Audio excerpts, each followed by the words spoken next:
आपका स्वागत है अपने यूट्यूब चैनल इनके वैल्यू साइंस में। मैं आपको टॉप 30 क्वेश्चन साइंस के objective type question one liner लेके आया हूं और आपसे इसके बारे में डिस्कस करूंगा। ठीक, तो देखिए आपका अब हमारा पहला क्वेश्चन स्टार्ट होगा। फर्स्ट क्वेश्चन है, शरीर की सबसे बड़ी ग्रंथि कौन सी होती है? तो आप इसका राइट आंसर क्या है? यकृत, लीवर जो है शरीर की सबसे बड़ी ग्रंथि होती है। फिर दूसरा क्वेश्चन क्या है? दूसरा क्वेश्चन है, सबसे छोटी ग्रंथि कौन सी होती है? तो सबसे छोटी ग्रंथि कौन सी होती है? पिट्यूटरी ग्लैंड, इसको मास्टर ग्लैंड भी कहते हैं। फिर नेक्स्ट क्वेश्चन देखते हैं, मानव शरीर में पसलियों की संख्या कितनी होती है? पसलियों को इंग्लिश में क्या कहते हैं? रिब्स कहते हैं। रिब्स की संख्या कितनी होती है? 12 पेयर, मतलब 12 जोड़ी होती है। फिर नेक्स्ट क्वेश्चन है, शरीर में हड्डियों की कुल संख्या कितनी होती है? शरीर में हड्डियों की कुल संख्या कितनी होती है? तो ये 206 हड्डियाँ होती है। वयस्क में शिशुओं में कितनी होती है? तो आपसे पूछा जाए शिशुओं में कितनी होती है? 300 तक होती है। फिर नेक्स्ट क्वेश्चन है, शरीर में मांसपेशियों की कुल संख्या कितनी होती है? तो शरीर में मांसपेशियों की कुल संख्या 639 होती है। फिर नेक्स्ट क्वेश्चन है, लार मतलब स्लाइवा में पाया जाने वाला एंजाइम कौन सा है? स्लाइवा में कौन सा एंजाइम पाया जाता है? टाइलिन। टाइलिन का क्या काम होता है? ये भोजन को चिकना बनाता है। कौन? Ptyalin enzyme. ये मुख के लार में पाया जाता है। ठीक, फिर नेक्स्ट क्वेश्चन है, लिंग निर्धारण कहाँ से होता है? तो लिंग निर्धारण कहाँ से होता है? पुरुष क्रोमोसोम। अब पुरुष क्रोमोसोम क्या होता है? एक्स और वाई क्रोमोसोम होते हैं जो, तो उसे पुरुष क्रोमोसोम कहते हैं। ठीक, फिर नेक्स्ट है, मनुष्य का हृदय कैसा होता है? तो ये 4 कोष्ठी होता है। मनुष्य के हृदय में कितने कोष्ठ होते हैं? तो 4 कोष्ठ होते हैं, दायां अलिंद, बायां अलिंद और दायां निलय और बायां निलय। ठीक, फिर नेक्स्ट क्वेश्चन है 9वां, शरीर में गुणसूत्रों की संख्या कितनी होती है? तो क्रोमोसोम मतलब गुणसूत्र होता है, क्रोमोसोम्स की संख्या कितनी होती है? तो ये 46 होती है। इसको पेयर में देखें तो 23 पेयर। ठीक, फिर नेक्स्ट क्वेश्चन है, शरीर का सबसे बड़ा अंग कौन सा होता है? तो शरीर का लार्जेस्ट ऑर्गन क्या होता है? त्वचा। त्वचा क्या होती है? शरीर की सबसे लार्जेस्ट ऑर्गन होती है। ठीक, फिर नेक्स्ट क्वेश्चन देखते हैं 11वां नंबर, शरीर की सबसे बड़ी कोशिका कौन सी होती है?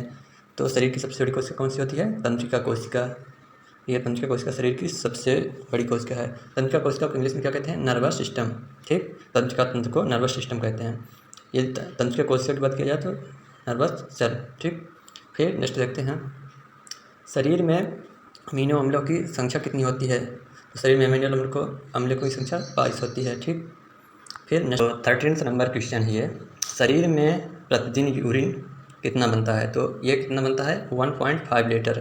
फिर नेक्स्ट क्वेश्चन 14वां नंबर, मूत्र दुर्गंध देता है, किसके कारण देता है? तो ये यूरिया के कारण दुर्गंध आती है। ठीक, फिर नेक्स्ट क्वेश्चन, यूरिन मानव मूत्र का अम्लीय pH कितना होता है?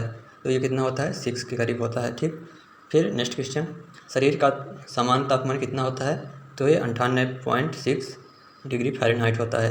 यदि डिग्री सेल्सियस में बात किया जाए तो 37 डिग्री सेल्सियस होता है और केल्विन 310 केल्विन होता है। ठीक, शरीर का तापमान केल्विन में देखा जाए तो 310 केल्विन होता है। फिर नेक्स्ट क्वेश्चन नंबर 17 है, मानव शरीर में टिबिया नामक हड्डी कहाँ पाई जाती है? तो ये टिबिया नामक हड्डी पैरों में पाई जाती है, पैरों में। ठीक, और टिबिया के बगल में कौन सी हड्डी पाई जाती है? फिब्यूला नामक हड्डी पाई जाती है। ठीक, फिर नेक्स्ट क्वेश्चन देखते हैं 18 नंबर क्वेश्चन, दांतों और हड्डियों की संरचना के लिए आवश्यक तत्व है। दांतों और हड्डियों में कौन सा तत्व पाया जाता है? तो कैल्शियम और एवं फास्फोरस पाया जाता है। ठीक, इसीलिए कैल्शियम होने के कारण ही दांत और हड्डियाँ जो है तो कठोर होती हैं। फिर नेक्स्ट क्वेश्चन देखते हैं, शरीर में थक्का जमने में सहायक होता है, तो ये कौन होता है? प्लेटलेट्स। प्लेटलेट के कारण ही थक्का जमता है। ठीक, रुधिर में थक्का किसके कारण जमता है? प्लेटलेट के कारण। फिर नेक्स्ट देखते हैं, मस्तिष्क तथा सिर के अध्ययन से संबंधित है, तो ये मस्तिष्क तथा सिर का अध्ययन किस में किया जाता है? फ्रेनोलॉजी।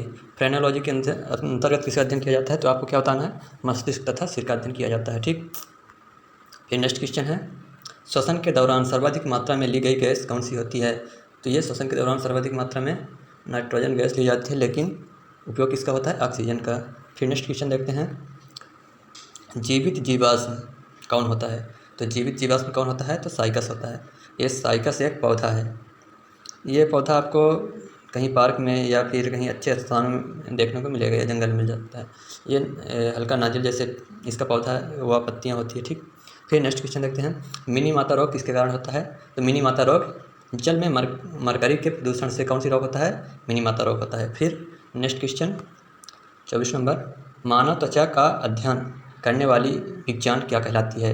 तो मानव त्वचा का अध्ययन करने वाली विज्ञान डर्मेटोलॉजी। डर्मेटोलॉजिस्ट किसे कहते हैं? जो त्वचा से संबंधित विशेषज्ञ होते हैं उसे डर्मेटोलॉजिस्ट कहते हैं। ठीक। फिर नेक्स्ट क्वेश्चन देखते हैं, कीड़ों के अध्ययन करने वाली विज्ञान को क्या कहा जाता है? तो कीड़ों के अध्ययन करने वाली विज्ञान एंटोमोलॉजी कहलाती है। एंटोमोलॉजी। ठीक। 26 नंबर क्वेश्चन है, पित्तरस पित्त किस अंग के द्वारा पैदा किया जाता है? तो ये यकृत के द्वारा। ठीक। पित्त किसके द्वारा पैदा किया जाता है? किस अंग के द्वारा? यकृत के द्वारा। फिर नेक्स्ट क्वेश्चन है, मानव शरीर में रुधिर बैंक का कार्य करता है। मानव शरीर में रुधिर बैंक का कार्य कौन करता है? तिल्ली, स्प्लीन, ये क्या करता है? रुधिर बैंक का काम करता है। फिर नेक्स्ट क्वेश्चन 28 नंबर, शरीर में हीमोग्लोबिन का कार्य क्या होता है? तो ये ऑक्सीजन का परिवहन करती है। कौन? हीमोग्लोबिन। ठीक। फिर नेक्स्ट क्वेश्चन 29 नंबर है, हीमोग्लोबिन में क्या होता है? हीमोग्लोबिन में कौन सा तत्व होता है? तो आयरन हीमोग्लोबिन कम तत्व होता है। ठीक। फिर नेक्स्ट 30 नंबर है, मानव शरीर में खून किसके उपस्थिति के कारण नहीं जमता है? तो ये हिपेरिन के कारण शरीर में खून नहीं जमता है और चलता रहता है। ठीक। हिपेरिन क्या है? एक प्रोटीन है। फिर नेक्स्ट क्वेश्चन 31, रुधिर के प्लाज्मा में किसके द्वारा एंटीबॉडी निर्मित होती है? रुधिर के प्लाज्मा में किसके कारण एंटीबॉडी निर्मित होती है? तो ये लिम्फोसाइट के कारण। फिर नेक्स्ट क्वेश्चन है 32, लाल रक्त कणिकाओं का शमशान कहा जाता है। तो किसको कहा जाता है? प्लीहा। ये आरबीसी का इसे कब्रिस्तान कहते हैं या शमशान कहा जाता है। ठीक, ये ध्यान में रखिए। फिर नेक्स्ट 33, क्रेब्स चक्र में किसका संश्लेषण होता है? क्रेब्स चक्र में किसका संश्लेषण होता है? तो ये क्रेब्स चक्र में पायरुविक अम्ल का संश्लेषण होता है। फिर नेक्स्ट 34 है, मानव शरीर में यूरिया का निर्माण कहाँ होता है? तो मानव शरीर में यूरिया का निर्माण कहाँ होता है? यकृत में। ठीक है, यकृत में मानव शरीर में यूरिया का निर्माण होता है। फिर 35 नंबर क्वेश्चन है, रक्त की अशुद्धियाँ किस अंग में जाकर छनती है? तो रक्त की अशुद्धियाँ किस में जाकर छनती है? ब्रिक को इंग्लिश में क्या कहते हैं? किडनी में क्या होता है? रक्त की अशुद्धियाँ छनती है। फिर नेक्स्ट 36 क्वेश्चन है, क्वेश्चन नंबर 36, श्वसन की क्रिया कहाँ संपन्न होती है? तो श्वसन की क्रिया कहाँ संपन्न होती है? माइटोकॉन्ड्रिया या साइटोप्लाज्म में भी होती है। माइटोकॉन्ड्रिया में मुख्य रूप से श्वसन की क्रिया संपन्न होती है।